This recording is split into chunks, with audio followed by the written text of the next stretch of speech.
سهل انگاری یک راننده برزیلی در سانتا کاترینای برزیل و این فاجعه حادثه نیست.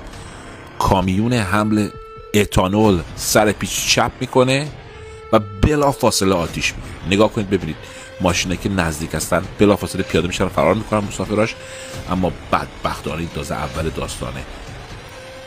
اتانول با چه سرعتی نگاه کنید تو سرازیری داره میره پایین و در عرض چند دقیقه اتوبان رو تبدیل کرد به یک جهنم زیر و رو. شما نگاه کنید ببینید مردم یه سری دنده عقب میگیرن فرار کنن برن، ولی فایده نداره. اصلا سرعت انتشار آتیش باور نکردنیه، یعنی اصلا باور نکردنیه. و ببینید صف طولانی ماشین ها و این هم نتیجه اون آتش سوزی که ببینید 22 تا دونه سواری، 3 تا دونه کامیون آتیش گرفت تو برزیل توی این حادثه. نگاه کنید چه جهنمی تو اتوبان درست کرده.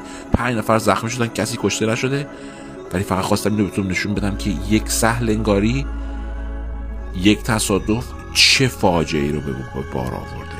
چیزی به این حجم و وسعت از ماشین ها هیچی نمونده، همه جزقاله شدن. کامیون رو نگاه کنید، گفت فقط استخوناش باقی مونده. دوستان راننده های عزیزی که عضو این پیج هستن ازتون خواهش میکنم به خصوص اگر بار حساس دارید 10 برابر بیشتر از همیشه احتیاط بکنید.